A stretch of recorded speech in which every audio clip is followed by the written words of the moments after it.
Hi மக்களே, எல்லோரும் எப்படி இருக்கீங்க? நான் நல்லா இருக்கேன். என் பொண்ணு பாருங்கள், நான் மயிலாம் போட்டிருக்கேன் மக்களே. நேற்று கோயிலுக்கு போய் பார்த்தோமா. ஆனால் கோயில் கும்பாபிஷேகம் அப்போ ரொம்ப கிராண்டாக இருந்துச்சு. இப்போ எனக்கு கும்பாபிஷேகம் நடந்தே 1 மாதம் ஆகலை. அதனால சிம்பிளாக கோயில் திருவிழா வைப்பாங்க போல். இன்னும் ராட்டினம்லாம் இன்றைக்கி தான் ஓப்பன் பண்ணுவாங்களாம். நேற்று போனதுலேருந்து ராட்டினம் தானா? 3 ராட்டினம் தான் இருக்கா? 3 ராட்டினம் தான் இருக்கான். நேற்று நைட்டு கூட்டிகிட்டு போனேன். அந்தளவுக்கு கோயிலில் கூட்டம்லாம் இல்லை மக்களே. அதனால் இவளுக்கு ரொம்ப விக்ஸ் ஆயிடுச்சு. ராட்டினம் ஆடலைன்னுட்டு ஆல்ரெடி அவள் பிளாக் தண்டர் கூட்டிகிட்டு போக சொல்லிகிட்டு இருந்தா. ஆல்ரெடி என் பசங்க இந்த லீவுக்கு பிளாக் தண்டர் போனோன்னு சொல்லிகிட்டு இருந்தாங்க. அதுக்கு என்ட்ரி ஃபீஸு நெட்டில் பார்த்தா 800 ரூபா போட்டிருக்கு மக்களே. 800 ரூபா சின்ன பிள்ளைங்களுக்கா பெரிய பிள்ளைங்களுக்கான்னு தெரில.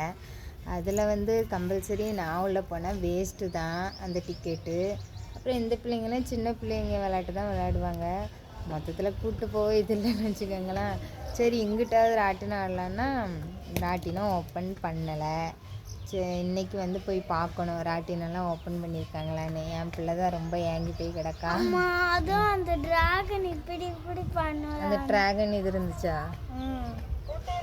அப்படி. அப்புறம் நேற்றே என் பையன் பொம்மை வேணும்னு ஒரே அழுக. எனக்கு ஸ்டிக்கர்ஸ் வேணுமா? இந்த பிள்ளைங்களுக்கு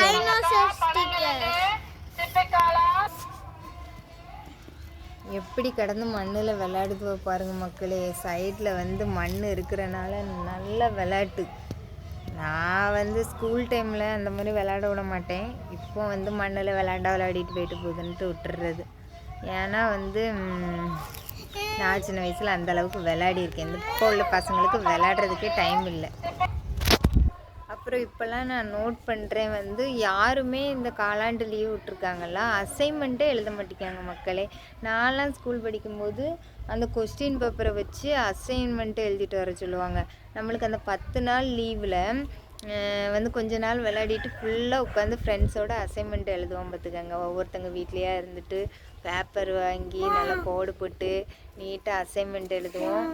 அசைன்மெண்ட்டு ஒவ்வொரு டீச்சர் 2 டைம் எழுதிட்டு வர சொல்லுவாங்க. எங்களுக்கு முக்கியமாக சோசியல் சயின்ஸ் டீச்சர் 2 டைம்னு எழுத சொல்லுவாங்க பார்த்துக்கோங்க. அதெல்லாம் கோல்டன் மெமரி. இப்போ உள்ள பிள்ளைங்க அசைன்மெண்ட்டே எழுத மாட்டேங்குது. அசைன்மெண்ட்டே கிடையாது. நாங்கள்லாம் அவ்வளோ இதாக சின்சியராக உட்காந்து அசைன்மெண்ட் எழுதுவோம். அதெல்லாம் ரொம்ப மிஸ் பண்ணுற மக்களை. பேசாமல் சின்ன பிள்ளையாகவே இருந்திருக்கலாம்.